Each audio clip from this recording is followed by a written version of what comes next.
दुर्गावती मारने वाली है स्नेहा को, थप्पड़ पकड़ने वाली है स्नेहा दुर्गावती का हाथ और कहने वाली है कि मेरे ऊपर हाथ उठाने से कुछ नहीं होगा माँ, बल्कि आपको मधु दीदी को भेजना होगा अब भैया के साथ, यानी कि यहाँ पर अपने मुरली भैया के साथ भेजने के लिए कह चुकी है भाई यहाँ पर स्नेहा। और उसने कह दिया है कि भाई यहाँ पर भैया के साथ मधु दीदी को भेजो और उनकी माँ को भी उनके साथ ही रहना है। अब यहाँ पर दुर्गावती इस बात के खिलाफ में वो कहती हैं कि अगर मेरी बेटी इसके घर जाएगी तो उन्हें अपनी माँ को छोड़ना पड़ेगा, लेकिन दोस्तों यहाँ पर अपनी माँ को नहीं छोड़ने देंगी। यहाँ पर स्नेहा कहेगी अगर आपको कहा जाए कि सिद्धू और मेरे में से किसी एक को चुने सिद्धू तो आप क्या कहेंगी। तो यहाँ पर वो कहती है, हाथ उठा लेती दुर्गावती और कहती हैं स्नेहा ऐसी बातें मत बोलना, हमारा बेटा हमें ही चुनेगा।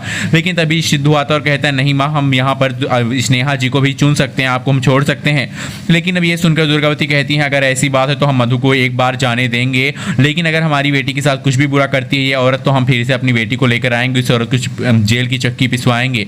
दोस्तों आने वाले एपिसोड में आपको दिखाया जाएगा कि अब यहाँ पर बहुत ही बड़ी खिलाफत करती नजर आने वाली स्नेहा दुर्गावती का कि भाई दुर्गावती को उनकी बेटी को भेज देना चाहिए उनके पति के साथ। और दोस्तों अब क्या होने वाला है कहानी में तो आने वाले एपिसोड में पता चलेगा। यहाँ पर मेरी बेटी को यहाँ से जाने के लिए नहीं कहवा सकती हो, क्योंकि मैं अपनी बेटी को इस औरत के साथ नहीं रहने दूंगी। मुझे पता है कि मधु के लिए कौन सही है कौन गलत। दामाद जी को मैं उनके साथ रहने का आदेश देती हूँ, लेकिन हाँ मैं यहाँ पर मधु को उनकी सास के साथ रहने बिल्कुल भी नहीं दूंगी। मैं उसकी सास की सारी क्रिया चित्र जानती हूँ, मैं जानती हूँ उसकी सच्चाई क्या है और वो मेरी बेटी के साथ क्या क्या कर सकती है। यानी कि दोस्तों आपको दिखाया जाएगा कि आने वाले एपिसोड में अब मधु खुद ही अपने सास और अपनी पति के साथ रहने का यहाँ पर कहने वाली मैं अपनी सास के साथ रह लूंगी माँ, उसके लिए आपको दिक्कत करने की कोई जरूरत नहीं है।